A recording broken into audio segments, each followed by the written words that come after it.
Tell me one thing in your life that is great that came as a result of being comfortable. Most of us aren't defeated in one decisive battle. We are defeated one tiny, seemingly insignificant surrender at a time that chips away at who we should really be. It isn't that you wake up one day, decide, that's it, I'm going to be weak. No. It is a slow, incremental process. It chips away at our will. It chips away at our discipline. Move out of your comfort zone. It's the courage to move into your zone of discomfort where you feel awkward and clumsy and sometimes alone. The comfort zone is one of the greatest enemies of human potential and of your potential. The people that are really successful, they're not looking for comfort. They're looking for excitement. They're looking for potential. Give up this old idea, I just want to be comfortable. Quit lying to yourself. You know you seek more than comfort. So understand that when you're trying to avoid the pain, when you're trying to avoid the struggle, when you're trying to avoid the hard things in life, you are actively choosing to be average. Start putting some pressure on. Put some pressure on yourself. Get out here and get about it. Once you figure out that you're in a race amongst billions of people that live in this world, you're in a race by yourself. You have a purpose, and it's your purpose, not everybody else's purpose. It is your purpose and only your purpose, and it's your race. That means you are persistently bigger than your excuses. You are persistently bigger than feeling lazy. And you are persistently beating the feelings that typically stop you. Stop coming up with excuses. Don't give yourself permission to continue to live a small life. You can't fit a big dream into a small life. Give yourself permission to go for it, to test yourself, to challenge yourself, to live full. When the sun comes up, you've got all the books, you've got all the tapes, you've got all the access. Now it's time to hunt. And what separates you from everybody else is that when it's time to hunt, you're ready to hunt. What I've come to appreciate when you're working on changing your life, changing some bad habit, getting out of addictive situations or relationships, or working to build a dream or making a difference in our society, it's hard.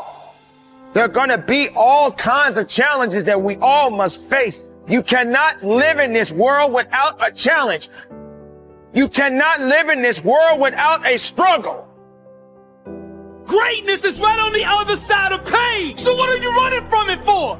You say you want to be successful, then push through it. Stop making excuses and go get it. The lack of self-discipline is the major cause of failure, frustration, underachievement, and unhappiness in life. It causes us to make excuses and sell ourselves short. Perhaps the two biggest enemies of success, happiness, and personal fulfillment are first the path of least resistance and second, the expediency factor. The path of least resistance is what causes people to take the easy way in almost every situation. They seek shortcuts to everything. They arrive at work at the last minute and leave at the first opportunity. They look for get-rich, quick schemes and easy money. Over time, they develop the habit of always seeking an easier, faster way to get the things they want, rather than doing what is hard but necessary to achieve real success. The expediency factor, which is an extension of the law of least resistance, is even worse when leading people to failure and underachievement. This principle says people invariably seek the fastest and easiest way to get the things they want, right now, with little or no concern for the long-term consequences of their behavior. In other words, most people do what is expedient, what is fun and easy, rather than what is necessary for success. Every day, and every minute of every day, there is a battle going on inside of you between doing what is right, hard, and necessary, like the angel on one shoulder, or doing what is fun, easy, and of little or no value, like the devil on your other shoulder. Every minute of every day, you must fight and win this battle with the expediency factor and resist the pull of the path of least resistance, if you truly desire to become everything you are capable of becoming. And then when you see people take on more responsibility and decide that they're going to aim up and confront their suffering honestly and forthrightly, that their lives get better and the lives of people around them get better too. And so that's very strange as well, because it also means that the pathway to less suffering is through suffering, right? And that would be hopeful if the world was constituted that way. It's like, well, there's suffering. How do you make it worse? Run away. How do you make it better? Confront it. Yeah, but it's suffering. It's like, yeah, but it's there. There it is. It's right there. It's a precondition for existence or something like that. And it's like you have something important to do as well. And you confront it, and that's the pathway to transcending it. We need to figure out, like, now, today, what is, the best way to live your life? What is there's got to be ways you can be putting forward the most positive energy. I mean, we know objectively what's causing pollution. We know objectively what's causing birth defects, and we're taking in too much chemicals and not enough vitamins. We know objectively all this stuff. We know how to organize our world, and yet we don't do it. We know how to organize our health, and yet very few people do it. We know all these things. The right path to being a happy, healthy person is to do all the shit that we already know you're supposed to do. Take care of your body, take care of your health, take care of your mind, your stress, meditate, be kind to people. We all know that. I mean, you ask anybody, they know how to get by and to be the most evolved version of you that you can be. I mean, it's not like a magical checklist. If you talk to people about it, you said, okay, here you got a person, you want to improve them. What are the things that you're going to do to them? Okay, well, if I was a life coach, the first thing I would say is this guy's got to get on a diet that makes him healthy. I don't mean a diet just to lose weight. I mean just healthy foods in your body. Many, many vegetables. Start working out your body and get a better sense of how this machine feels when it's moving, it's flowing better, there's less tension in it, your mind feels relaxed and you enjoy every single moment of the day better. Step 1, everybody knows that step, right? What's step 2? Be cool to people. Be nice to as many people as you can. Smile at as many people as you can. Have them smile back at you. Tip well when you go to restaurants. Just do the most you can. Be as nice as you can and just still manage to not have people walk all over you. Just get through this life as nice as you can. The average human is capable of unbelievable improvement. That's the thing that's my superpower. I don't think I'm special. I just realized in looking at the science that humans actually are capable of this incredible amount of change.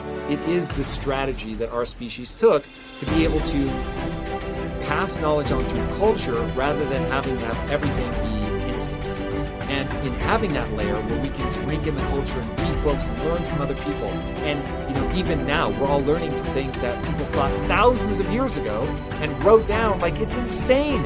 It travels through you, and all of that wisdom stored in culture, so that as your parents are teaching you things, they're actually encapsulating a ton of the wisdom that is endured, whether it's from religion or books or whatever.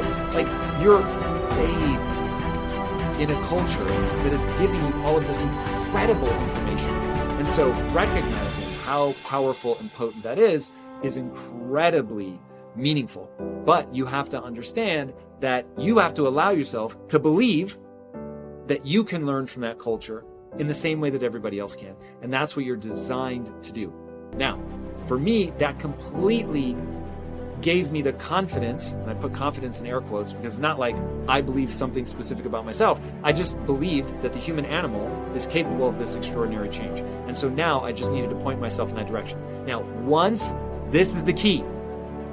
Once I realized that I could get better at anything, it dawned on me that how I spend my time is a spiritual consideration. And I didn't want to die with potential that I failed to turn into skill set.